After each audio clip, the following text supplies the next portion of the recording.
Halo sahabat, Assalamualaikum. Apa kabar? Semoga sehat selalu dan senantiasa berbahagia. SLMT TV selalu hadir menemani waktu bersantai sahabat tentunya dengan film-film pilihan. Kali ini SLMT TV hadir dengan sebuah film yang berjudul Pujai. Film ini mengisahkan tentang pembalasan dendam seorang anak atas kematian ibunya yang dibunuh oleh seorang mafia jahat.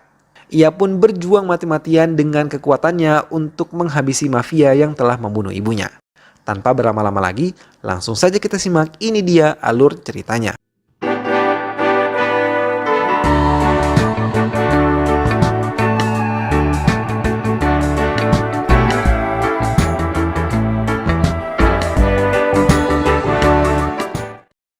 Film ini diawali dengan memperlihatkan seorang anggota dewan yang melintasi daerah perbukitan. Saat di perjalanan, mereka menemukan sebuah truk yang terguling. Semua orang pun turun untuk membantu para korban, namun dari kejauhan ada seseorang yang sedang memantau gerak-gerik mereka. Tiba-tiba muncul orang-orang yang keluar dan ternyata kecelakaan itu hanyalah jebakan. Seketika orang-orang muncul dari semak-semak membunuh anggota dewan tersebut. Ia mati karena terkena sayatan di badan dan juga lehernya yang mengakibatkan dirinya mati kekurangan darah. Ternyata orang yang membunuh anggota dewan tadi merupakan anak buah dari anggota gangster terbesar di India yang dipegang oleh Anna Tandavam. Dirinya menyuruh anak buahnya untuk melakukan pembunuhan sesuai dengan permintaan dari para kliennya, entah itu karena politik atau hanya sekadar uang. Diperlihatkan lagi sekarang Anna sedang menuju ke kampung halamannya yang berada di Pollachi setelah pergi dari rumah 13 tahun yang lalu. Dia juga memiliki bisnis rentenir dan juga sebuah pabrik garment. Scene berpindah lagi yang memperlihatkan anak buah dari Tavashi sedang mencari seseorang yang bernama Vasu.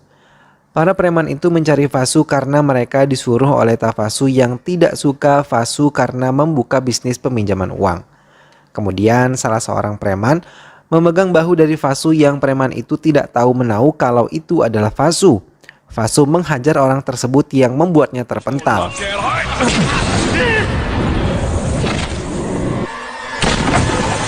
Karena mengetahui itu Vasu, anak buah yang lainnya kemudian mengejarnya dan berakhir dengan babak belur. Mereka dipukul dan ditendang. Walau jumlah mereka yang lumayan banyak, Vasu dengan mudahnya mengalahkan mereka semua.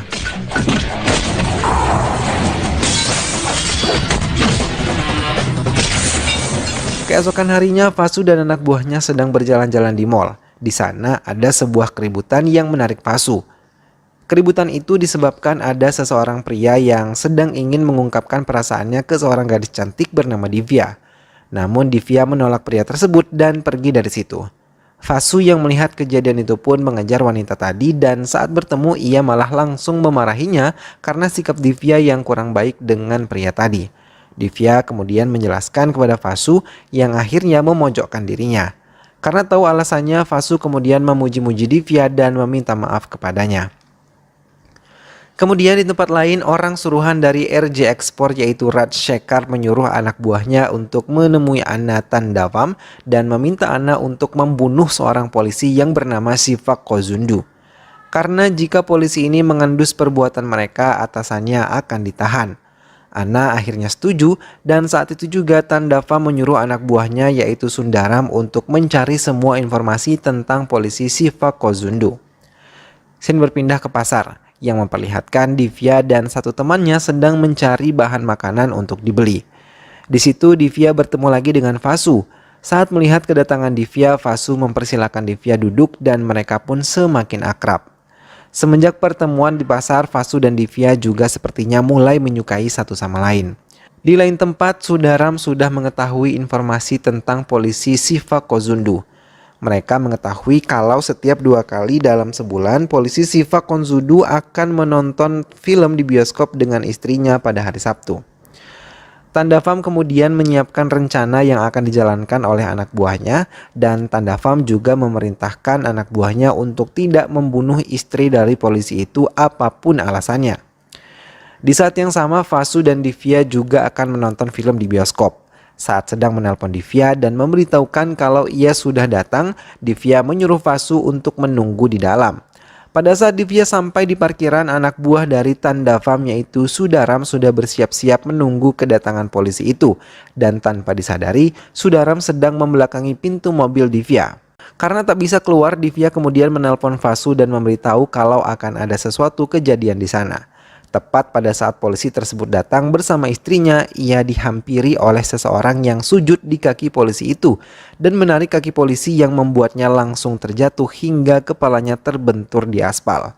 Vasu yang tepat pada saat itu melihat kejadian tersebut langsung berlari menghampiri polisi tersebut. Dua orang lainnya datang dan berlari membawa senjata tajam untuk membunuh si polisi. Namun usaha mereka digagalkan oleh Vasu hanya dengan tendangannya. Vasu menghajar semua penjahat itu hanya dengan tangan kosong. Ia berlari ke setiap penjahat yang ingin membunuh si polisi. Kemudian Vasu dikelilingi oleh para penjahat tadi, namun dengan sangat mudahnya ia menghindari semua serangan mereka dan membuat mereka kesulitan membunuh polisi itu.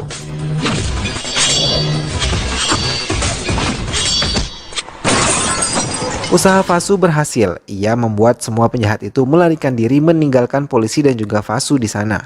Polisi itu dan istrinya pun dibawa ke rumah sakit. Setelah siuman, si polisi dan istrinya tersebut ingin berterima kasih terhadap Vasu karena telah menyelamatkan mereka. Namun Vasu sudah meninggalkan mereka berdua sedari tadi. Di tempat lain, Tandava marah karena semua yang ia rencanakan dari jauh hari gagal karena seseorang pemuda. Kemudian Tandava menyuruh Sudara mencari orang yang telah menggagalkan serta berani melawan Tandavam. Keesokan harinya, Vasu menemui Divya di restoran. Di situ Vasu akhirnya memberitahukan perasaannya yang sesungguhnya bahwa ia sangat mencintai Divya. Sangat disayangkan, jawaban Divya membuat hati dari Vasu terluka dan ditolak seperti pemuda di mall saat itu. Pernyataan tersebut juga dibuat mengenaskan karena Divya juga mengungkapkan kalau ia menyesal telah berteman dengan orang-orang pasar dan menyinggung kalau Vasu tidak memiliki status untuk mencintai Divya. Vasu yang mengetahui kalau orang yang ia cintai dapat berkata seperti itu dan ia pun dengan rasa sakit hatinya pergi meninggalkan Divya dari restoran tersebut. Saat pulang, ia memberitahu temannya apa yang terjadi. Temannya sangat marah karena perlakuan Divya yang membawa-bawa status. Saat turun ke bawah, Kutipuli mengungkapkan identitas Vasu yang sebenarnya. Vasu sebenarnya anak dari konglomerat yang merupakan pemilik sebuah perusahaan besar yaitu Kocak Group. Rumahnya bagaikan istana. Hidupnya sangat dijamin dan bisa memperoleh apa yang dia mau. Namun muncul suatu permasalahan saat ia hanya berdua di dalam kamar bersama si mempelai wanita dan tak lama kemudian ayah mertua memergoki mereka sedang berpelukan. Padahal itu hanya kesalahpahaman. Karena kesalahpahaman itu Vasu diusir dari rumahnya oleh ibunya sendiri. Di lain tempat, Tandavam sedang berusaha mencari identitas Vasu. Kebetulan Tandavam dan Vasu sedang menaiki lift yang sama, namun si Tandavam tidak mengenali bahwa orang yang bersamanya di lift adalah Vasu karena ia masih belum mengetahui identitas Vasu. Malamnya Divya mendatangi Vasu untuk meminta tolong agar menggagalkan kawin lari temannya yang bernama Citra dengan seorang pria bernama Anwar.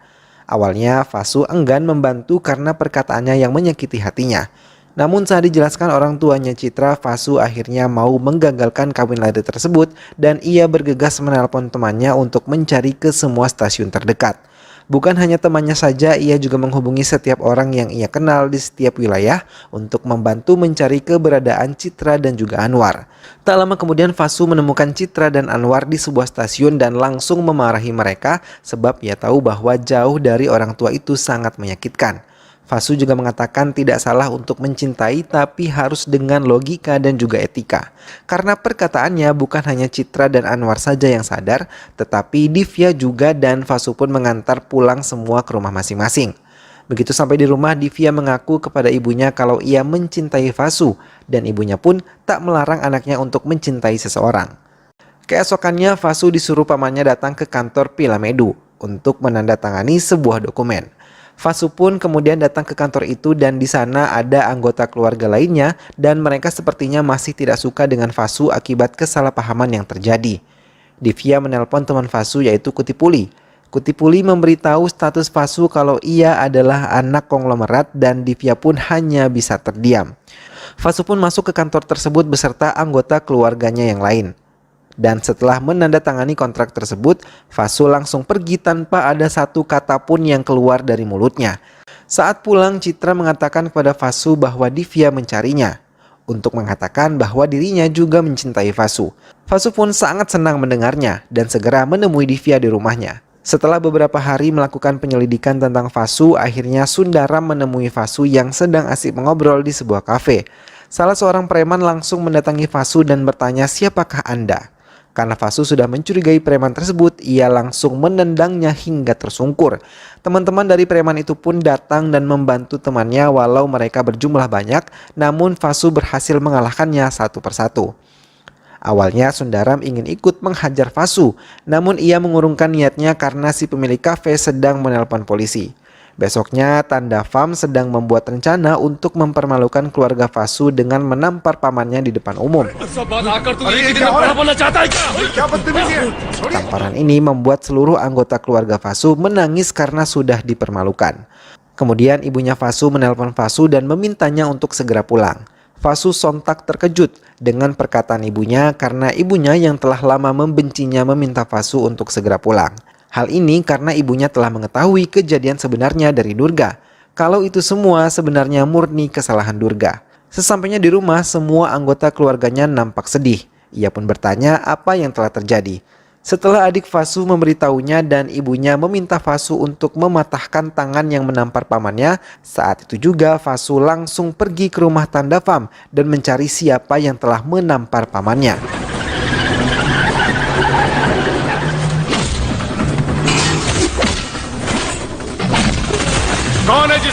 Sambil menghajar anak buah Tandavam satu persatu dan terus bertanya siapa yang telah menampar pamannya. Kemudian ada seseorang yang mengaku bahwa ia yang telah menampar pamannya Fasu.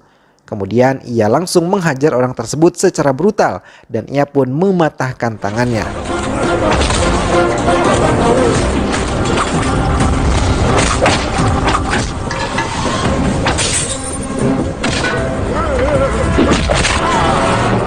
Tandavam yang kesal langsung masuk ke dalam rumah untuk mengambil sebilah parang untuk membunuh Fasu, namun mau bagaimanapun usahanya tetap gagal. Dan Tandavam pun kemudian dapat dikalahkan.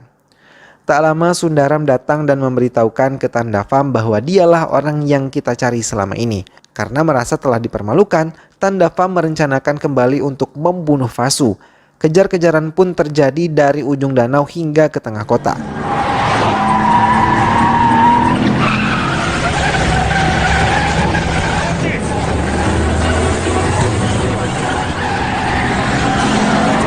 Fasu kemudian menghentikan mobilnya dan memilih untuk menghajar anak buahnya Tandavam satu persatu.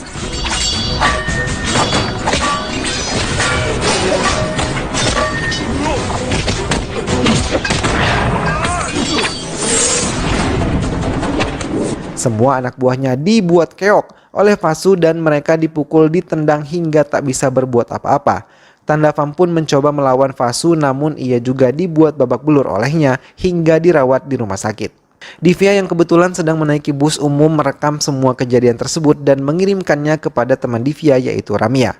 Tanpa sepengetahuan Divya, Ramya mengupload kejadian itu ke media sosial dan menjadi trending topik. Karena videonya viral, Tandavam menjadi sangat malu. Bahkan beberapa pejabat yang percaya kepada Tandavam mulai meragukannya. Siva Kozundu yang mengetahui video tersebut langsung mendatangi Fasu. Fasu yang melihat ada banyak polisi yang datang sudah pasrah untuk membiarkan tangannya diborgol. Namun alih-alih memborgol tangan Fasu, Siva Kozundu malah memeluknya karena pernah menyelamatkan hidupnya. Ia juga akan membantu menyelesaikan masalah dengan Tandavam. Siva Kozundu menyuruh anak buahnya menulis laporan penyerangan serta pembunuhan berencana yang dilakukan oleh Tandavam. Karena sangat teramat malu, Tandavam menyuruh anak buahnya mencari orang yang telah mengupload video pertarungannya dengan Fasu. Anak buah Tandavam menemui rumah temannya Divya yang sedang disiksa. Kebetulan teleponnya sedang terhubung ke HP milik Divya dan juga Fasu. Karena tahu jika Divya akan dalam bahaya, ia kemudian menyuruh Divya dan keluarganya untuk tinggal di rumah Fasu. Tandavam sepertinya sudah muak karena telah dipermalukan oleh Fasu. Ia pun menyuruh anak buahnya dan menyusun rencana untuk membunuh pamannya Fasu. Besoknya Fasu meminta pamannya untuk ikut dengan pamannya ke pabrik milik keluarganya. Pamannya pun memperbolehkan Fasu untuk ikut serta dengannya menggunakan pakaian formal. Saat tiba di pabrik, Fasu disambut baik dengan para pekerja di Kofai Group. Saat di dalam kantor, pamannya Fasu menyerahkan perusahaan Kofai Group sepenuhnya kepada Fasu. Fasu kemudian melihat-lihat melalui CCTV dan ada beberapa orang yang mencurigakan. Ia lalu menelpon security dan diberitahu kalau itu hanyalah pekerja sementara. Makin lama orang yang dikira pekerja itu semakin mencurigakan. Fasu kemudian keluar karena merasa ada yang tidak beres dengan mereka. Namun orang-orang itu lebih dulu menemui pamannya. Dengan cara yang sama, saat di bioskop, para preman tersebut bersujud di kaki pamannya dan menarik kaki pamannya hingga membuatnya jatuh. Beruntung Fasu datang tepat waktu dan bisa menghajar semua preman tersebut dengan mudahnya.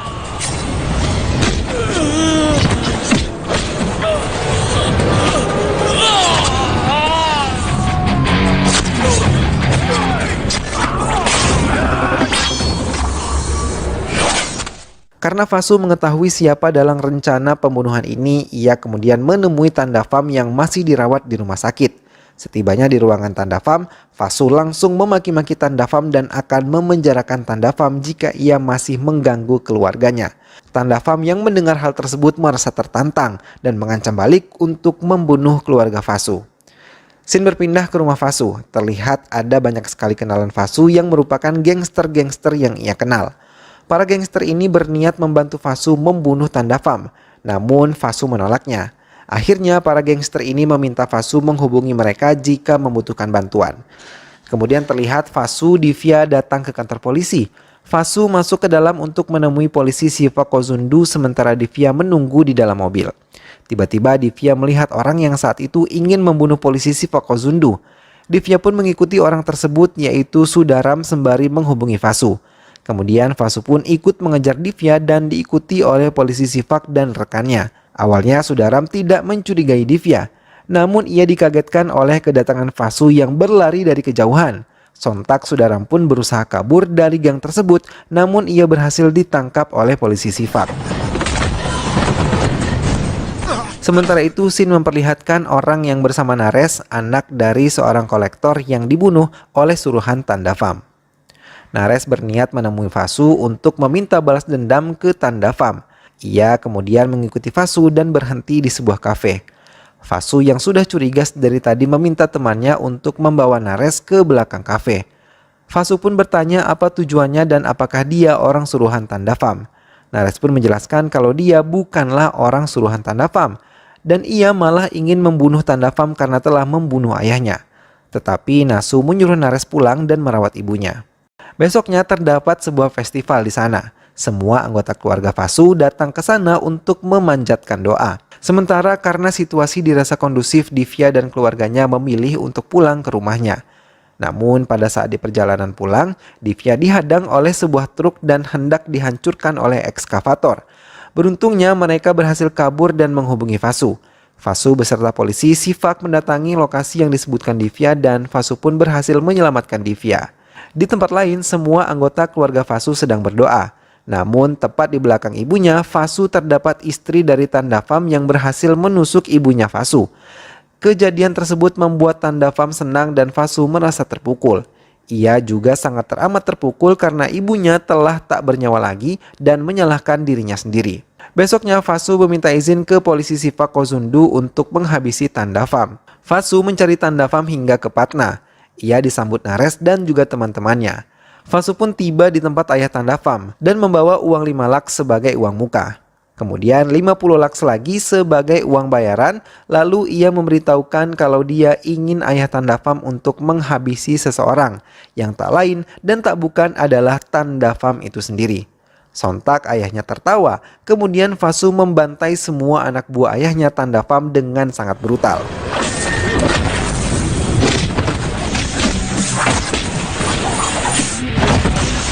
Tanda Pham yang mengetahui Fasu datang sendiri ke kandang harimau, ia pun berhasil bertemu dengan Fasu dan ayahnya yang sedang terikat di atas kap mobil. Dengan amarahnya, ia menembak ayah Tanda Pham di depan muka Tanda Pham dengan tangannya sendiri. Kesal melihat ayahnya mati, Tanda Pham menyuruh anak buahnya menembak Fasu dan menghabisinya. Namun satu persatu anak buah dari Tanda Pham dibunuh oleh Fasu dengan mudahnya tanpa ampun.